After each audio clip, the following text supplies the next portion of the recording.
Good morning. We're going to talk to you a little bit today about what's going on in the U.S.-Mexico border and the creative approach that Jones Day has taken to address this issue with the creation of its Laredo Project.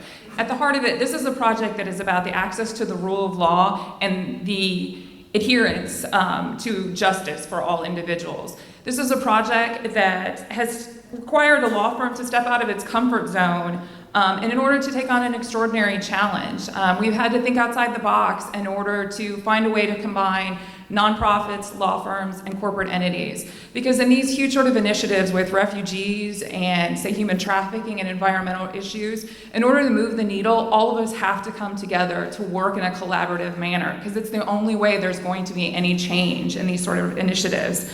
And what was so unique about this model and how we got started is just as usually work that NGOs are doing on the front lines.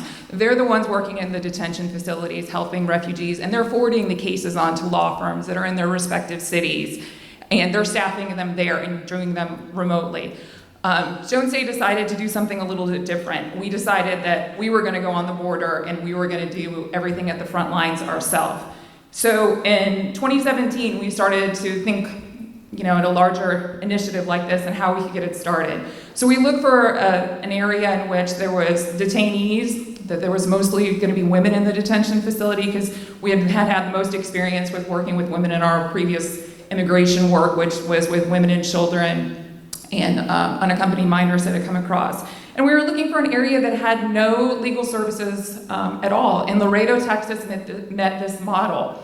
They're literally on the border, Laredo is, and there was nothing down there while the detainees would be brought in and they would be handed a piece of paper that would have contact information for nonprofits that they could reach out to. But unfortunately, none of those nonprofits were serving that area, so they would be left all alone to try to figure out and navigate a system which they didn't speak the language, they couldn't read any of the paperwork, and they had no idea what was going on. So enter Jones Day. We decided that we were going to set up a remote office right there at the border. We took over the La Posada Hotel, which is directly on the border. It faces, the bridge is right here where the immigrants are coming across. And then the hotel is here, and then the tent courts, which I'll explain briefly in a few minutes, is directly below. This is the view from our balcony at the La Posada Hotel. So we decided to create a remote satellite office there, which would bring all of the resources we had together to start the work. And so for about 2.5 years, we did this work. We would go in the detention facilities doing Know Your Rights presentations to the refugees, which in and of itself was unheard of, because usually only nonprofits were allowed into the detention centers. But since we were doing all the work pro bono, they allowed us to come in and do the presentations. And it was at this time that corporate clients like JPMorgan had expressed severe concern about what was going on in the immigration space and with all the refugees. And they had reached out to us and was like, what can we do to help? How can we be involved in this project? We want to make a difference, but we don't know what we can do. So at that time, we started to incorporate our corporate clients into the work. And we'll get to a little bit about what they have done in the project and the contributions they have made. Flash forward now to the last couple of months with the migrant protection protocol that's gone into effect. So it's commonly referred to as the Stay in Mexico policy.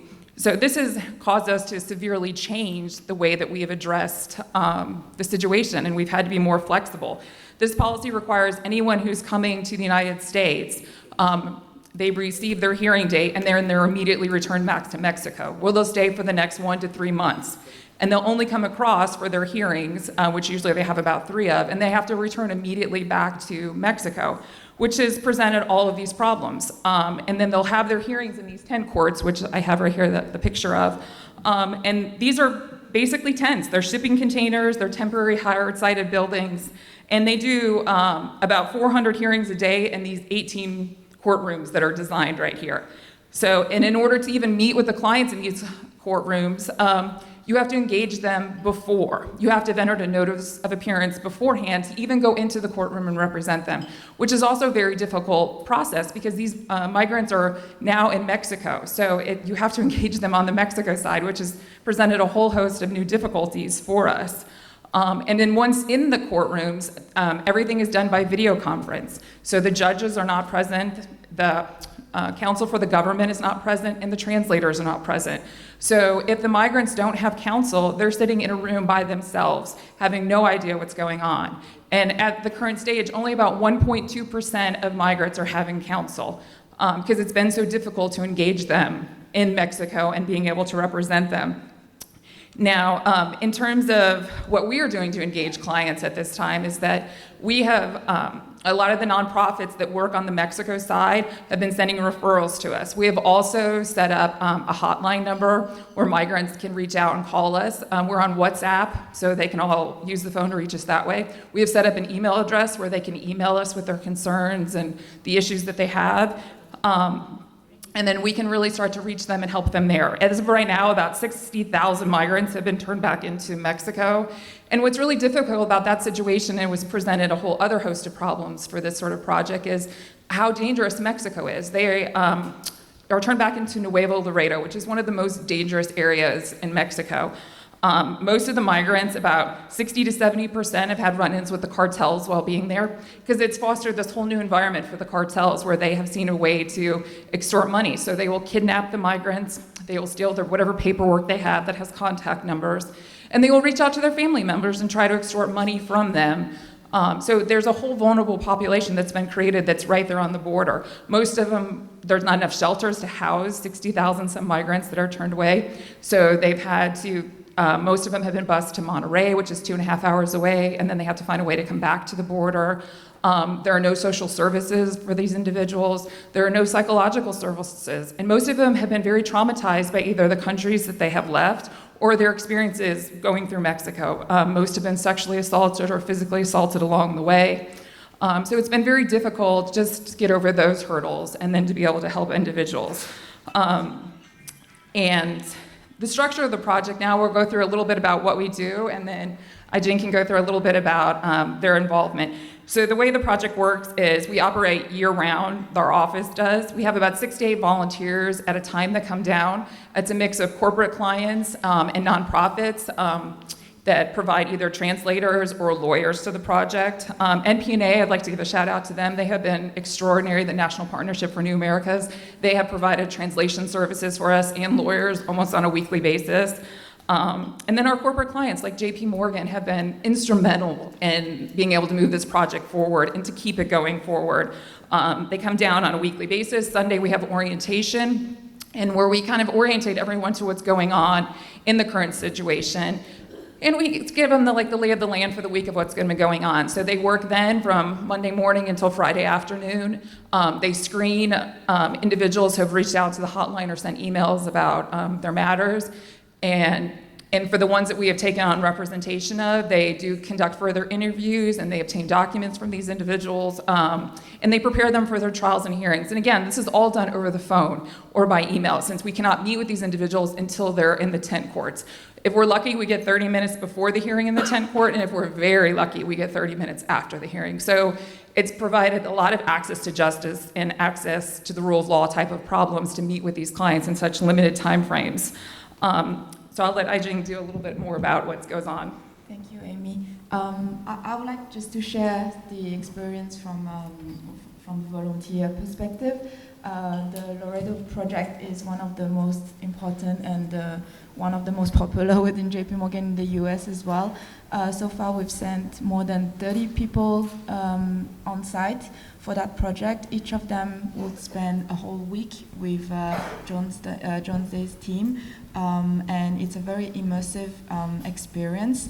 Everyone will arrive typically on a Sunday night, go through the induction with the team, be assigned to specific tasks for the whole week, be assigned to a team, and then work the whole week non-stop literally, and then go back. The feedback, all of the volunteers we had loved the experience.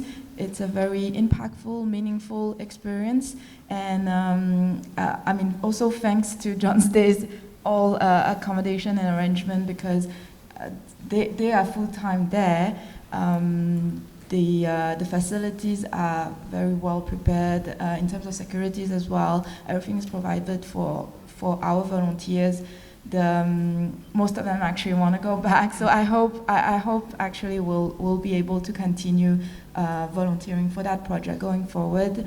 One thing that Amy mentioned is when the law changed earlier this year, I think we had a lot of concern as well as to how we'll be able to continue helping, even though we'll not be able to meet the beneficiaries personally.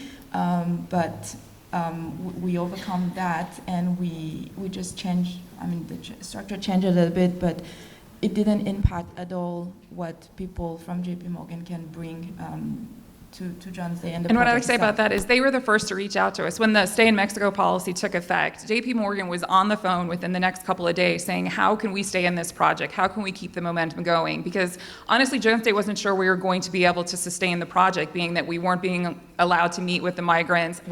How were we going to keep this running? We had gone in Nuevo Laredo to see if we could move the project into Mexico. We have a Mexico City office, but that day when we had gone in to meet with one of the shelters, there was a priest that we were supposed to meet with. He wasn't available that day, and so we met with another individual. And later that day, we realized that the priest had been kidnapped by the cartel, and we were actually meeting with the cartel while we were at the shelter. So the dangers were just too real, and they were just very present. So it wasn't going to be a situation we could sustain. So we really weren't sure if we were going to. And once JPMorgan reached out, there was like, what can we do? We want to keep this momentum going. This is an important initiative. What can we offer you? Do you need more lawyers? Do you need more translators? Do you need administrative support? Whatever you need to keep it going, we will stand by your side and do it, which was just a tremendous gift to be able to have a partner to do that. Yeah, and it wasn't disrupted. We just continued our effort, and people continued volunteering. And also because of the nature of this project, there's a lot of need for various skills. So whether you have experience in asylum law, or even whether you're a lawyer or just a paralegal or non-lawyer at all, I think we opened the project to everyone within the legal department in JPMorgan, and we just have been seeing an increasing number of people who wants to participate, who wants to volunteer for that project. It is. It's a very transformative experience, like she had mentioned. Pretty much all of our attorneys who have gone, or anyone who's worked on the project, they come back and their views about migrant issues have changed, and they put a face to the issue, and it's no longer just something that's on paper or a story they've heard on the news. They get to talk to actual migrants. They get to hear the horrific stories that they've had to endure both on the way there and while in their home country. And it's really changed a lot of people's views. And again, it's been so rewarding for a lot of people to be in this collaborative environment where you're in the same room with volunteers from a nonprofit and a corporate entities and then a law firm all working together. And so all of the titles seem to fall away, and you're all working towards this common goal. And it's just been a great project in order to collaborate these three worlds in order to move the tide and be able to make some serious changes.